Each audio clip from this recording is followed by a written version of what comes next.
Hi there folks, so hopefully you can see this. So it's not been the best of days technology wise. So as I was just saying to Phil, yeah, basically I think the way I'd set it up, my broadband isn't great here. And of course when you're streaming, what you really are concerned with is your upload rate. And mine is quite low. So I've had a bit of a tweak. First of all, I recorded the lesson. That was on the wrong file. So when I went to edit it to upload onto YouTube, I had no audio. So I spent about, well, several hours trying to get that sorted out, to no luck. So I thought instead of recording it again, I would try my new settings and go live. No audio.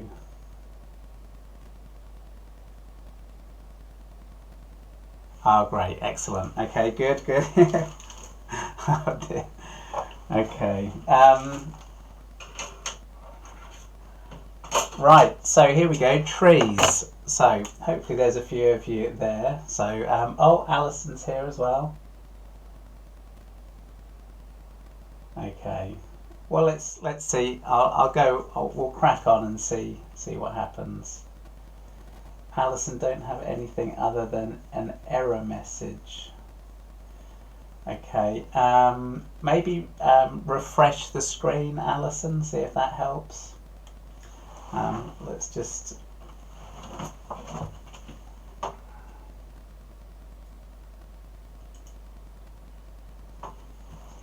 Yeah, or you should be able to access it through my, if you go onto my actual YouTube channel, you should be able to access it that way. So anyway, I'll crack on and just write me a message if we get lost halfway through. Okay. So, this week's subject, trees.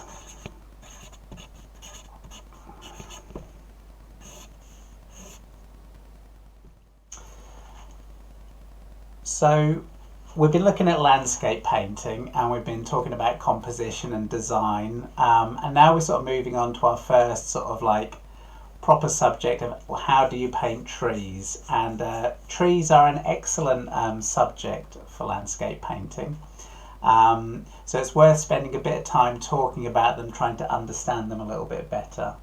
So for those of you that are following the classes, I sent out some reference material, including some paintings by some artists that were particularly good at trees, including Turner and Constable, who you probably know, and Corot, and also John F. Carlson, who wrote a very good book on landscape painting, which I often refer to. And his drawings of trees in particular are very sort of inspirational, I think. Good. Oh well, Ellie says it's fine at her end. So hopefully the streaming quality should be a little bit better this time round. So, but we'll see. So what these artists did that was different was that they, with our painting, it's easy to pick up a book and learn a formula for painting a tree. If any of you looked at Bob Ross, who I mentioned, he had a particular way of doing pine trees. And what happens is it can easily become a bit formulaic. All of the artists that I mentioned, though, they made the habit of actually going out into nature and observing trees. Okay, and this is what I want to encourage you to do a bit, is to go out, even if you're not drawing. You know, ideally you might do some drawings of trees, but just have a good look at them and try to think about how they work, how they sort of, how you would paint them, their structure, these sorts of things, okay? So working directly from nature. This is the first thing. This is what makes, this is what helps people to become better at trees.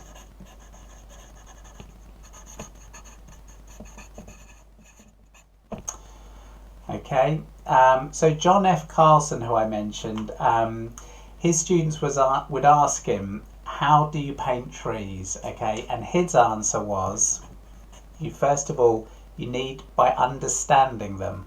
Okay, how understand.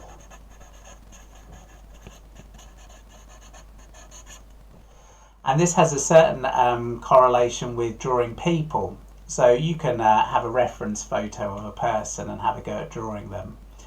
But the traditional approach to really know your subject is to basically to understand how a person works, understand the skeleton, the muscles, the tendons, all those sorts of things. And the more you understand, the more that is going to feed into your drawing and your paintings. Okay, so understanding trees, that's what we're after. Okay, and then the next point was there's a quote here which I quite like. This is from the Carlson book. He says, know your trees, their nature, their growth, their movement. Understand that they are conscious living things with tribulations and desires, not wholly dissociated from our own. Okay, and this is to start to think of trees almost as beings. Maybe like you could even think of them as a bit like people. Okay, with personalities, and sometimes they're in communities, sometimes they're alone. Okay, so they have all these different moods, but in a landscape, okay, here's our horizon, that vertical of the tree, it can often stand in as our figure in the landscape. Okay, and like figures with different sort of different bodies, different sort of personalities, that's going to create different moods. Okay, so you start to think of your trees as people. And one of the things that I picked up, so yesterday I went out to pick up some reference material, and I sort of drove through the middle of Ipswich, and by doing this subject, I suddenly noticed all the trees that were around, trees that have probably been there, you know, my whole life going into Ipswich, which I probably have not really noticed until now, or not really seen them for what they are. And so my first thought was, this is really nice, you know, it's great to have all these trees around, but I was surprised at how much they blended into being part of the background. So I'm hoping that by this week, by going out and looking at trees, you might start to see them almost freshly, okay? Because they make, if you can get the hang of trees, they make great subjects.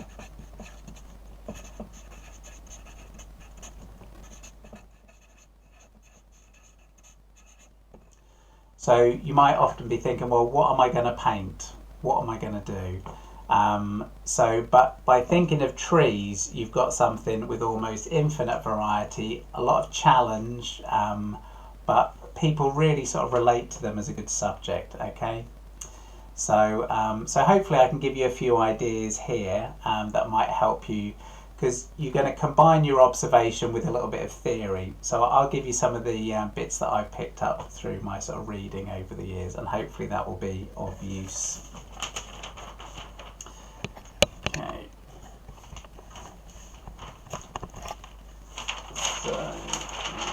Okay, so the first thing is this idea. So this is basically the first bit: silhouettes, outlines. Keep it simple. So this is one of the first ideas you come across in books, which is there is an idea that the leaf of a tree, okay, let's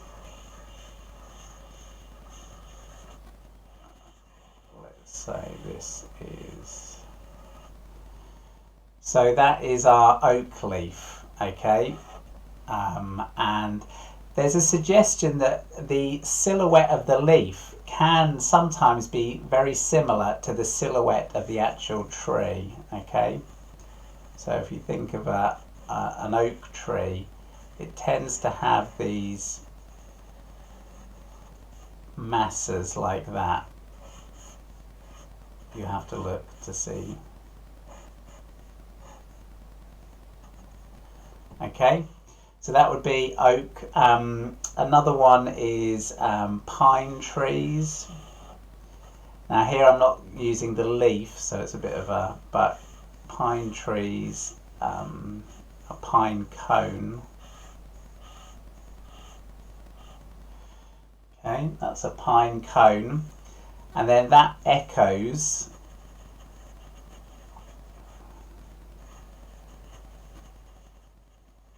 our pine tree.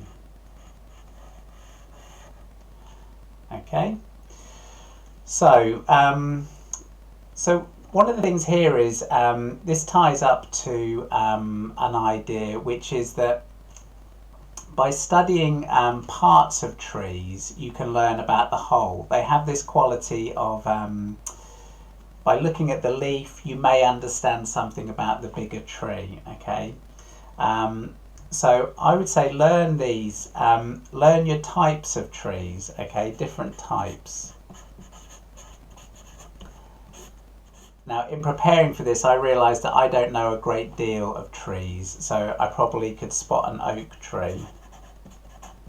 Okay, beech trees, sort of much smoother sort of trunks. But learning about your trees, learning the different types, that will help, okay? It's not essential for this, but it helps to be able to sort of spot your trees and notice the difference, okay? But outlines are primarily what we're going to be looking at. So when we do a landscape painting,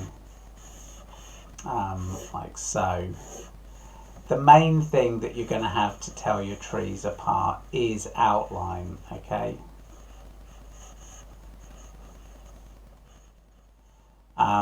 Before you get into all the detail of the branches and everything like that, trees are very much like silhouettes. So when you're going out collecting your reference, try to look for the silhouettes. This is a group of trees here, okay? So look for your outlines. That's going to be important. Okay. So, this gets us on to our first exercise this week.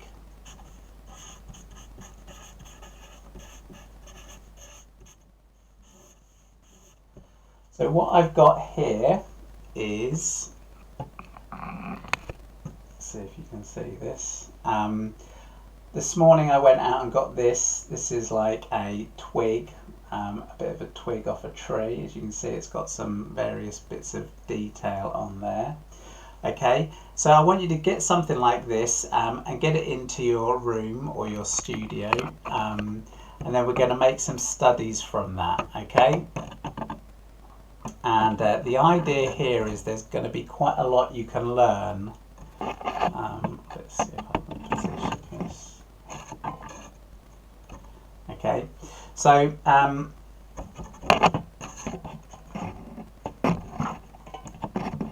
let's try.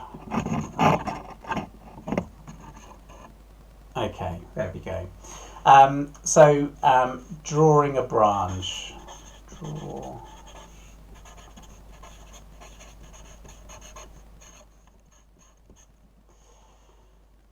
So the first thing is, again, is outline. Okay, so you're just going to be looking at the how the tree behaves, and that takes me on. So I can already point out one sort of thing here, one idea, which is that when trees grow, you get this sort of thing. Okay, and the tree splits. So one part becomes like the main sort of trunk, and this one becomes a lesser branch. And then what happens to this branch up here is it had this opportunity where it split again, okay?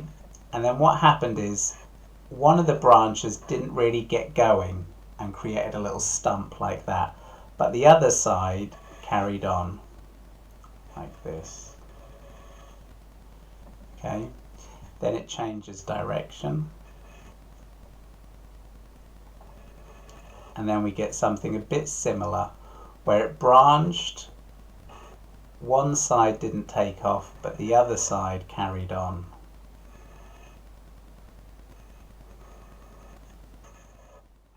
Like so. And actually just observing this is itself quite interesting. You're sort of learning a little bit about how the branch is behaving. What's interesting with these things is that there's a sort of logic to them, but it's quite difficult to internalize. So doing these exercises of observation, that's what will help you. You will also see, if I pick another area, is that the general rule is that you should always be tapering. So thick to medium, and the branch is getting thinner as it goes away from the root. But you will see subtle, almost like knuckles is how I think of them. Slightly widening areas like that, particularly where they're going to create another sort of branch, okay? That creates a sort of strength in the form. So I want you to sort of get interested in this and start to observe it, okay? So that's the first one, drawing branches. The next thing, so that's more outline.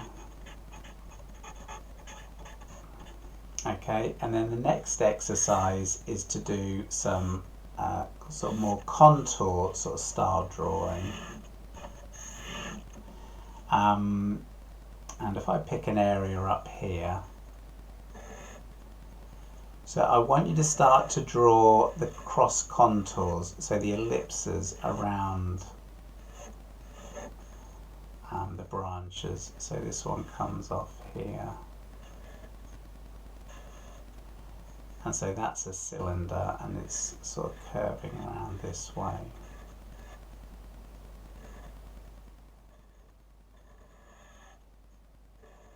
And this comes up here,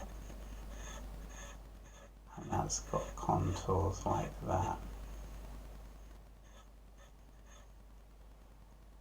Slightly bigger bit.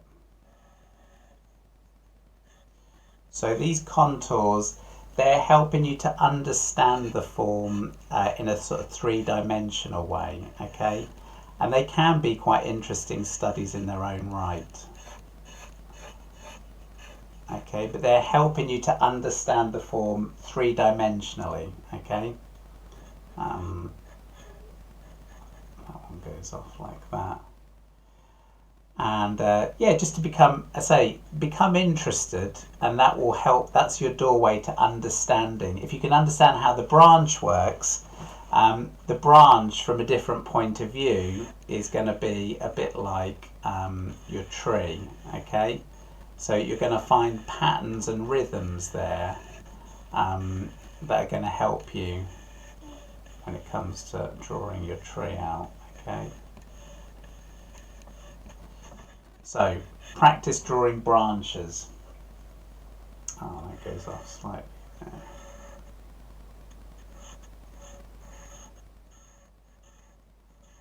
And just the more you can draw of these forms, and just even observe them, look at them, the more you're going to understand how the tree behaves, okay? So that's the first exercise.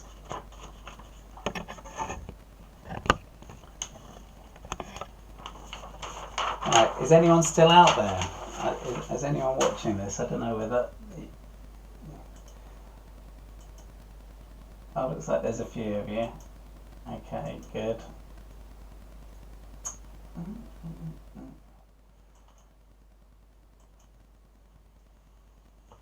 Okay, so next thing. So we've drawn our branch.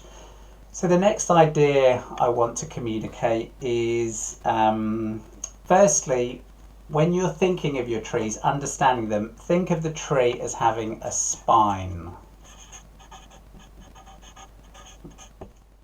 Okay? So the spine starts as the trunk, okay, and then depending on how it is, it goes all the way to the top.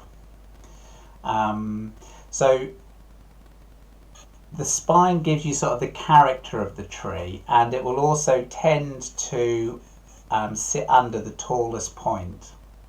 So as well as understanding the spine, also try and understand this idea of taper.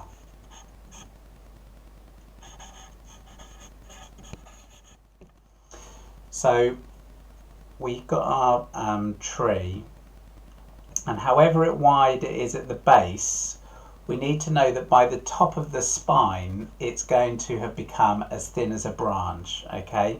So we need to make this gradually, oh, see, it started off a bit too thin there.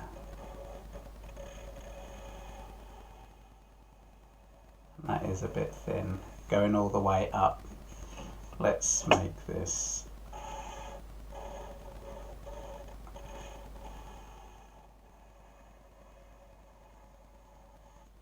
Okay, so that's something to practice, as you can see. So you need to get it so it's getting nicely thin until it gets to the top, okay? And then this will help you think about the structure. So it's a bit like when you draw a person. If you can think of the spine, that's going to help give you the character. And so that's your primary branch, and then off the side of that you're going to get other branches, okay? So so there it's gone that way, so something didn't quite make it there.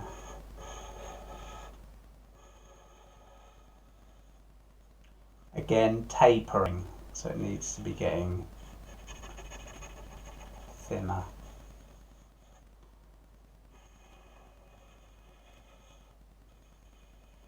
So a branch, a tree is probably going to have maybe 5 or 6 of these main sort of branches, okay? And then obviously there will be hundreds and thousands of sort of sub ones. But if you look closely enough, you should see these main ones. Another thing in helping to get the character of a tree is to look for this angle here, okay? So some trees grow up, like oak trees have the capability of the branches coming out at right angles, okay? And doing this sort of thing. So this is what makes them very strong, okay? They can do this, right angles. Some trees, when they come up, the branches are going to stay very sort of like at shallower angles, like so. So try to look for this, okay? Some trees may even go and swoop down, okay? But there will be something characteristic about those branches to that tree, okay? So that's something to observe. But this all hangs on this idea of the spine. Okay, and then the spine, what sits on top of that, a bit like the way that the muscles sit on top of the skeleton, is you then have what I call blobs, but I'm not sure that's probably the best term for it.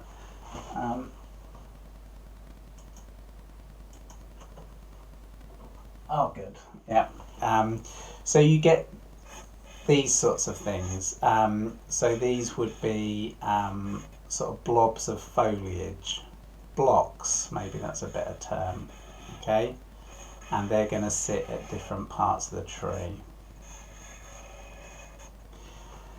And it's quite useful. Again, this is our way of analysing the tree or breaking it down. You understand these blocks almost like sort of forms on top of the tree, okay? And that's going to help. So try to break it down like that, and that should help. Now, a couple of other ideas which I've found useful.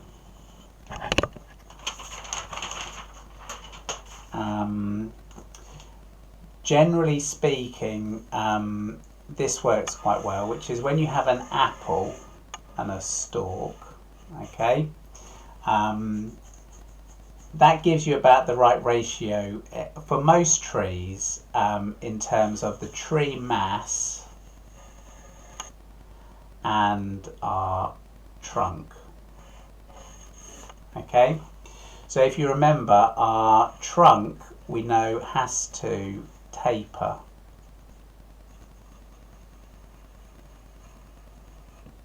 So there has to be enough room between the top of the tree and the base for it to taper.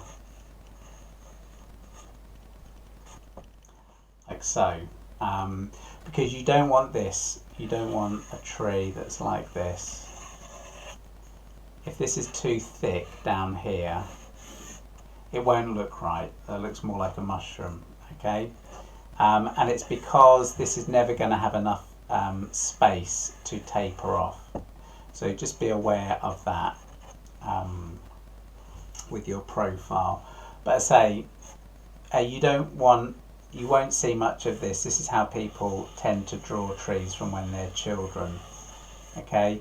Which is too small a mass of foliage in relation to a trunk. So you should watch out for that. Okay, another thing that's quite good is this in terms of our understanding of trees. So this is our trunk. Now, because we're drawing two-dimensionally, what can happen is you can draw a tree and you can do branches coming off the sides like so. Okay. What you need to do is to start to think in terms of spirals. Okay, so often this is how the tree grows.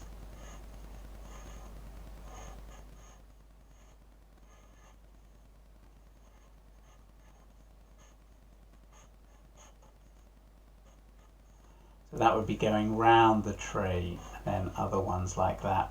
So what that means is that sometimes the branches are going to be coming towards you, okay, and sometimes they're going to be going away from you and behind that trunk, okay.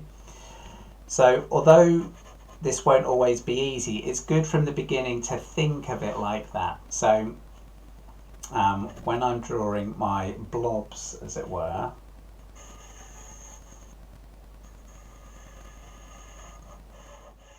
the tree, and we'll vary this one, put some side branches on. Some of these are going to be coming towards you and some of them are going to be going away from you, okay. So let's say we've got one here, okay, and then another one here, and then we've got one that comes towards us, okay, and one that perhaps goes away from us like that.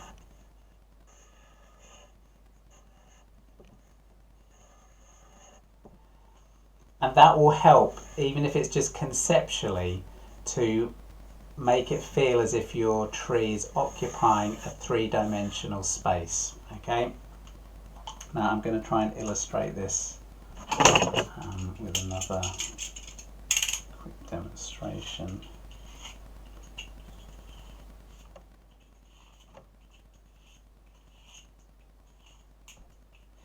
These are the sorts of things that you don't normally think of with a tree.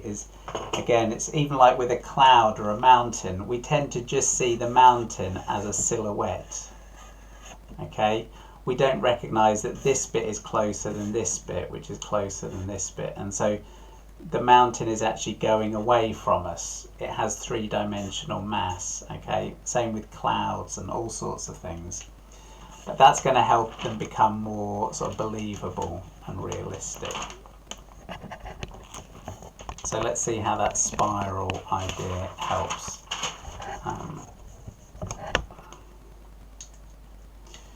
So before I do this little demonstration, we'll just talk a little bit about how the mass of the tree relates to the whole. So this is again looking at Carlson's book. So he has this idea. which is that often in a landscape you have the sky, that's your lightest, okay? That's your light mass. And then the ground is going to be second lightest, okay? And then anything that's vertical, including our tree,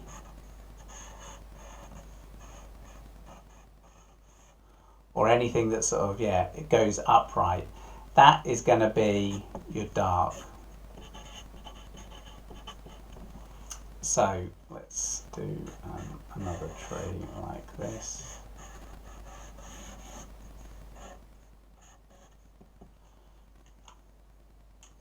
So the way it works is, yeah, sky is your lightest, trees are usually dark masses, okay? I say usually because you will get situations where this isn't the case. But this is a really useful idea because when I went out and I started sort of drawing, doing landscapes, the trouble is you end up making the trees too light in relation to the sky, and then you won't get the correct feel. Okay, so there we are, light sky, mid-value ground. Okay, maybe some sort of distance there. But that's the general sort of tonal sort of pattern you're after. So when you look at a tree, before you see all the variation of how the light's affecting it, first of all try and understand it about how it relates to the sky. Get the overall feel of whether it's a dark shape or a light shape. Okay. Now once we've established the mass, so we've got our outline, say. Okay. Now look, there we go, too wide in relation to the height, so we need to make that smaller, and it's a bit symmetrical, but there we go. Okay, so the spiral idea, okay, the biggest forms are going to be sort of in the middle, closest to us, and then that's going to overlap the ones that go to the side.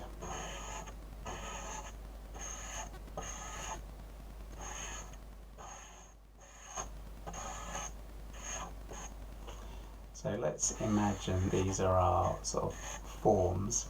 So first of all we say, well, it's going to be a darkish mass. We put some tone in like that with our cast shadow underneath. Now we've established the general feel, we can be a bit more specific. So each one of these lumps, as it were, is going to have its own lighting condition. So let's imagine the lights from above maybe and from the side. So that means it's going to have its shadow like that, okay? So all of those shapes.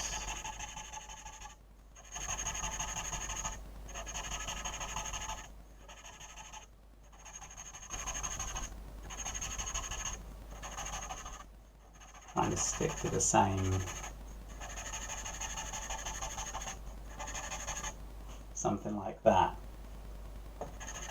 And that's going to give us a sort of tonal pattern. So it's done it a bit roughly there, but you can see how the spirals can inform the way these blobs feel. I think once you start to look for the spirals in the tree, like a helter-skelter, you'll see what I'm talking about, and hopefully this will all become a bit clearer.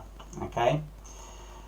But this is a good demonstration of how think of these lumps, as it were, but they have to be very much subordinate to the overall tonal value of your mass of your tree. Okay? So that's your masses. Then we'll talk a little bit about sky holes.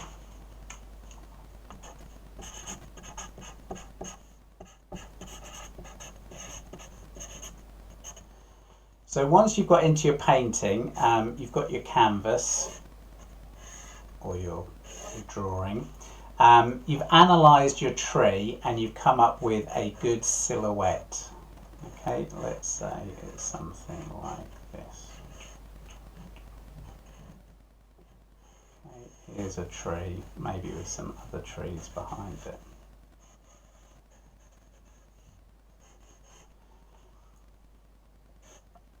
So the first thing you do is you say, well, is it overall, is it a dark shape or a light shape? And we'll assume it's a dark shape, okay? As is normally the case against the sky. Now the fact is, if the silhouette is good enough and interesting enough, which that might not be actually, it's quite good because it's suggesting trees can be quite good if they suggest a bit of a lean, okay? So you get this, there's a thing of balance in a tree. So if it grows over to this side, the sort of sub lumps, as it were,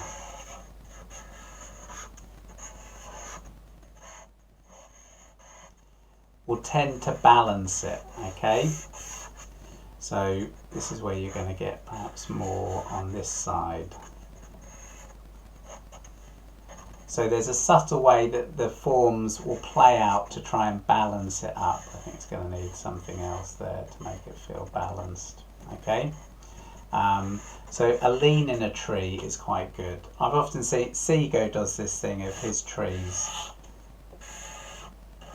Just that little idea there. So that's a bit like where it could have gone off that way, but it carried on up. Okay, and then it could go same again. Okay, little changes of direction like that.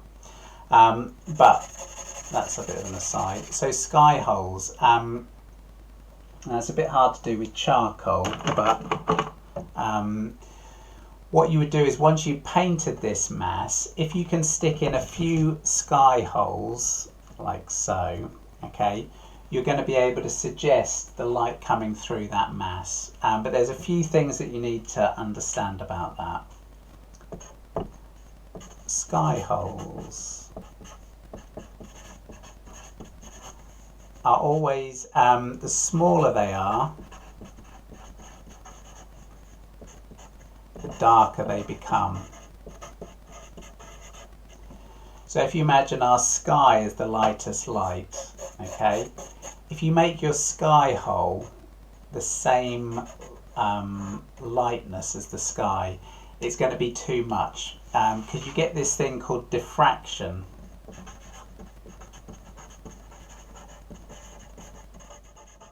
So if ever you've walked past a tennis court and they've got a sort of fence, you'll see that it almost makes the sky look darker, okay? And it's because when you're looking through a hole or a small shape, it messes up the way the light passes through it, okay? So the general principle is the smaller the sky hole, okay, and we get little sky holes like that. The smaller the sky holes, the darker it becomes, okay?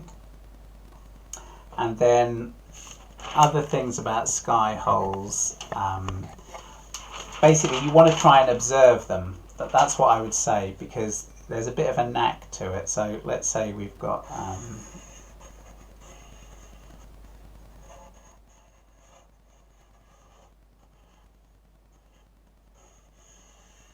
something like an oak tree. You'll tend to get quite big sky holes in the centre of the form, okay?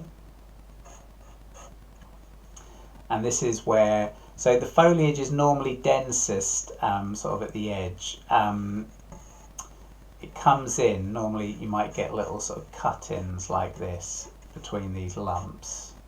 And then you get bigger sky holes in the centre around these sort of trunks like that. And then smaller sky holes at the edges of the form, okay? So what I've found is normally it's a case of less is more. But if you get them right, they really help, because remember initially you've only done an outline of a form, Okay, so it's just like a cutout. But a few little sky holes in the right place can really bring the whole thing to life. Okay, so they are worth practicing. But sky holes, they follow that principle of the smaller they are, the darker they become. If they're really big, like let's say this is one here, where else could you, maybe here you could have one. So when they're really big, you can almost get away with them being the same tonal value as the sky. But these little ones, you need to make them small, so they're just sort of breaking the light up. So that's diffraction with sky holes, but you also get it with branches of a tree. So say you're drawing a tree and it's winter. So you get this principle, which is that the thinner a branch becomes,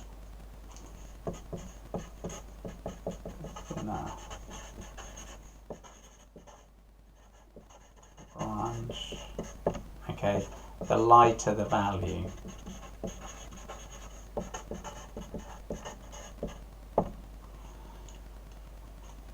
So again, it's like this diffraction idea. The light bleeds through it and it becomes lighter.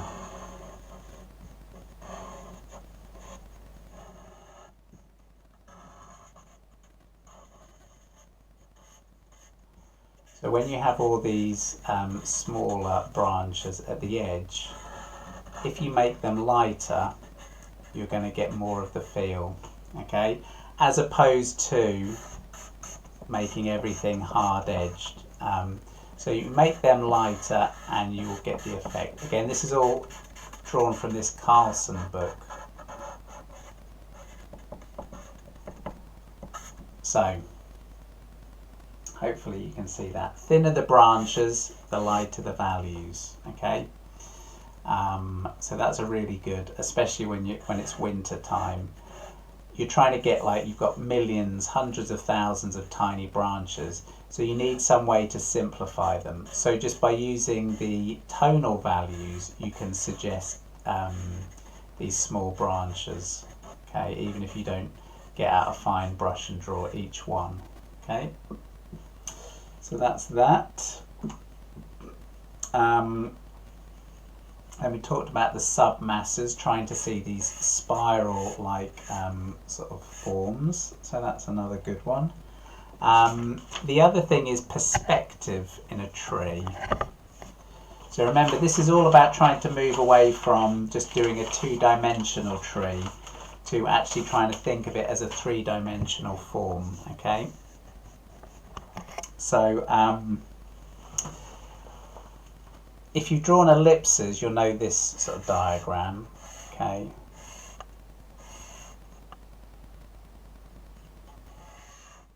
So here's our ellipse. So the principle with an ellipse, if I draw a column, if I do an eye level, that's flat, okay? As we come down, the ellipse becomes deeper and lower. And then above, it becomes higher.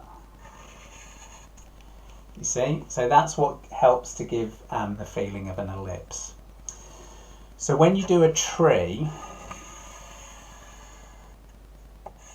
say we do a big tree like that, if we want to, first of all, one of the things we can do is we can establish it so that let's say here's our trunk. Now imagine our eye level is here, okay? That's going to mean we're looking up at the mass of the tree. So that would mean we would actually see the underside of the tree, like that. Now, of course, that's a simplified idea, but it means you're going to get this shadow cast by the tree, like so. And then it also means that because it's above our eye level, is that the form is going like this. So these lines are becoming steeper, like that. Even if these are imaginary lines, it gives us the feeling that we're looking up at the tree. So that helps us when we're constructing our forms, our sort of sub-forms. Okay, I'm putting them bigger in the middle, and that helps us give a feeling of depth like that.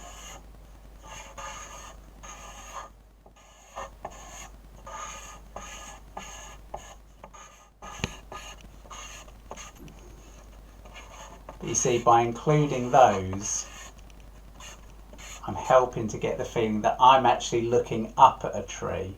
So I might see branches in here. Okay. So this is about how perspective, you need to think about perspective, especially if you've got one of these sorts of trees where you can sort of map on these big forms. I say this is all theory, so it'd be interesting to see if any of this is any use to you when you actually go and look at a tree. But try and think about whether you're looking up at it and whether you can somehow say something about that, and that might help, you know, increase the sense of realism. That's what we're after there. Okay, so that's perspective in trees. I'll just say something also about designing your drawings, your compositions.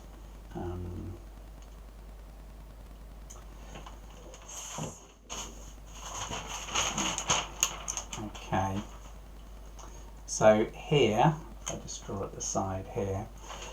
So when you're making studies of trees, I'd say there's two main sort of approaches. One of them is to focus on a tree trunk, like so, okay?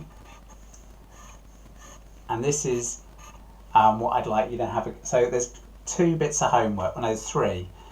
First one is to do the branch studies. The second one is this sort of composition. And if you're seeing my reference pictures, there's a Constable one like this. So this gives us the opportunity to really get interested in the bark. Maybe there is some sort of branch coming off like so, okay? Smaller things in the distance. But this is like our close-up of the tree. So you can look at the bark, get interested in the colours that are captured in the bark. Maybe there are broken bits and knots and all that sort of stuff. Normally this might be, again, relatively silhouetted. Okay. So that's a good compositional device, which is the close-up of the tree. The second one, if you're going to try and incorporate an entire tree, what I would go for is placing the tree more in the middle distance, okay? And that gives us a way in.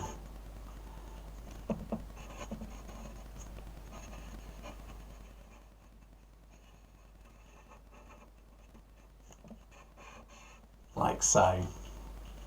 And you still have something behind it.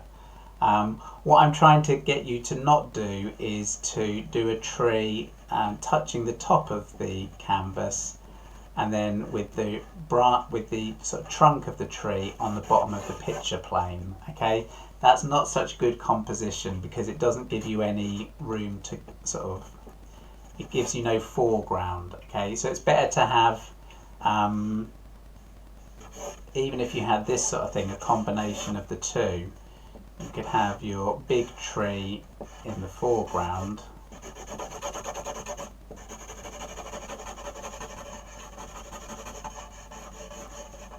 like so, and then smaller trees in the distance.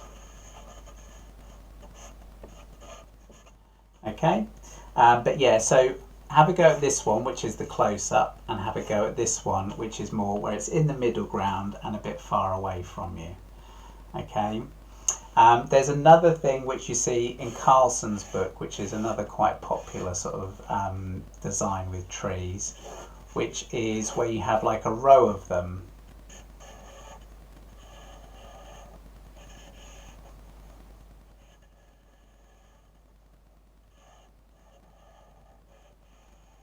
So,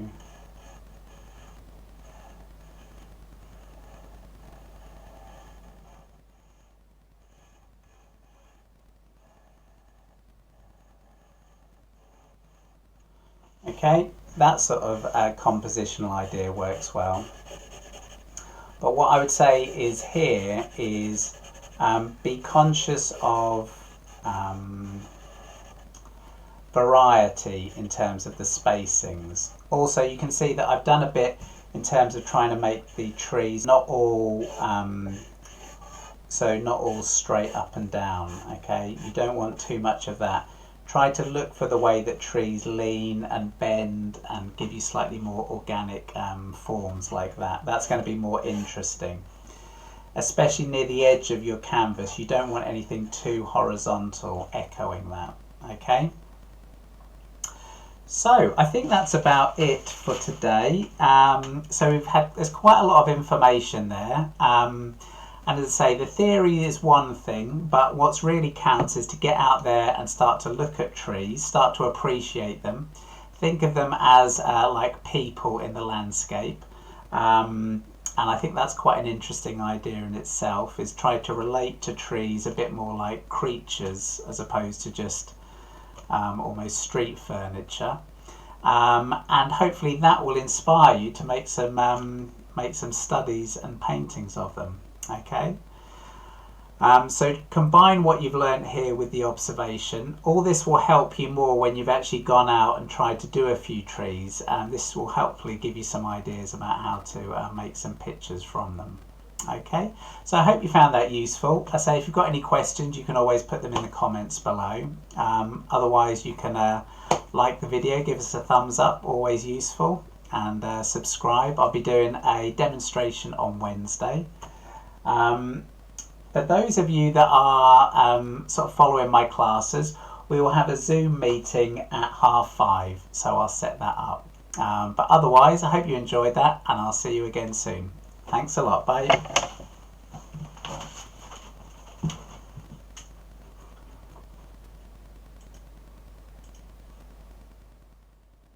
Those of you that are sort of following my classes, we will have a Zoom meeting at 5:30, so I'll set that up. But otherwise, I hope you enjoyed that, and I'll see you again soon. Thanks a lot. Bye.